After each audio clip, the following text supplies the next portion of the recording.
Hey humans, welcome to Read to Me, Matt Dunn. I'm Matt Dunn and I'm going to read to you. Why? We are reading Frankenstein by Mary Shelley. Chapter 10, Part 3.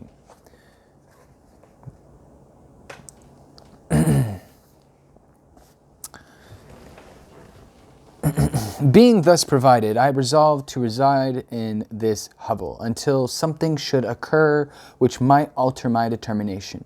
It was indeed a paradise, compared to the bleak forest, my former residence, the rain-dropping branches and dank earth.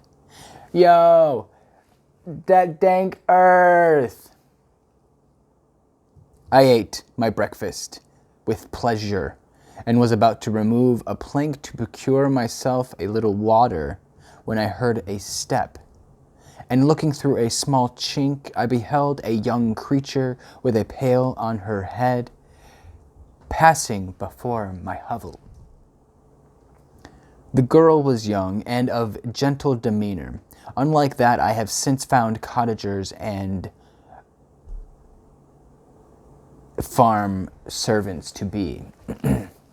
My eyes keep jumping wrong lines. Yet she was meanly dressed. Meanly. She was a punk. A coarse blue petticoat and a linen jacket being her only garb. Her fair hair was plaited her fair hair was plaited but not adorned. She looked patient yet sad. I lost sight of her, and in about a quarter of an hour she returned, bearing the pail, which was now partly filled with milk. As she walked along, seemingly incommoded by the burden, a young man met her, whose countenance expressed a deeper despondence. Uttering a few sounds, with an air of melancholy, he took the pail. Oh, excuse me. Parchness. Okay. He took the pail. And he definitely took the pail. And then he took the pail from her head. I lost my spot. And bore it to the cottage himself. She followed, and they disappeared. Presently I saw the young man again, with some tools in his hand, crossed the field behind the cottage, and the girl was also busied, sometimes in the house and sometimes in the yard. On examining my little dwelling, I found that one of the windows of the cottage had formerly occupied a part of it, but the panes had been filled up with wood. In one of these was a small and almost imperceptible chink, through which my eye could just penetrate. Through this crevice a small room was visible, whitewashed and clean, but very bare of furniture. In one corner, near a small fire, sat an old man, leaning his head on his hands, in a disconsolate attitude. The young girl was occupied in arranging the cottage, but presently she took something out of a drawer which employed her hands, and she sat down beside the old man, who, taking up an instrument, began to play, and to produce sounds, sweeter than the voice of the thrush or the nightingale. It was a lovely sight, even to me, poor wretch, who had never beheld aught beautiful before. The silver hair and benevolent countenance of the aged cottager won my reverence, while the gentle manners of the girl enticed my love.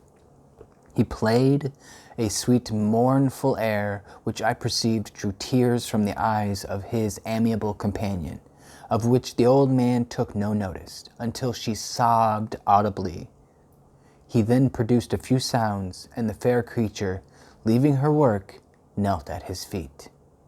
He raised her and smiled with such a kindness and affection that I felt sensations of a peculiar and overpowering nature. They were a mixture of pain and pleasure, such as I had never before experienced, either from hunger or cold, warmth or food, and I withdrew from the window, unable to bear these emotions. It's like I've never felt before. I'm just a cold, heartless being, but I love. Soon after this, the young man returned, bearing on his shoulders a load of wood. The girl met him at the door, helped to relieve him of his burden, and, taking some of the fuel into the cottage, placed it in the fire. Then she and the youth went apart into a nook of the cottage, and he showed her a large loaf and a piece of cheese. She seemed pleased, and went into the garden for some roots and plants, which she placed in water and then upon the fire. She afterwards continued her work, while the young man went into the garden, and appeared busily employed in digging and pulling up roots. After he had been employed thus about an hour, the young woman joined him, and they entered the cottage together. He's just super descriptive of like what's going on. Like, and then the girl was exhaling and inhaling, and they were breathing together, and they looked at each other, then they looked away, and they were just doing regular things. But anyway, the old man had, in the meantime, been pensive. But on the appearance of his companions, he assumed a more cheerful air, and they sat down to eat. The meal was quickly dispatched. The young woman was again occupied in arranging the cottage. The old man walked before the cottage in the sun for a few minutes, leaning on the arm of the youth. Nothing could exceed in the beauty the contrast between these two excellent creatures. One was old, with silver hairs, and a countenance beaming with benevolence and love. The younger was slight and graceful in his figure, and his features were molded with the finest symmetry. Yet his eyes and attitude expressed the utmost sadness and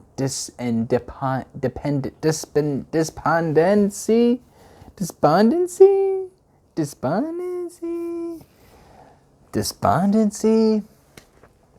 The old man returned to the cottage, and the youth, with tools different from those he had used in the morning, directed his steps across the fields.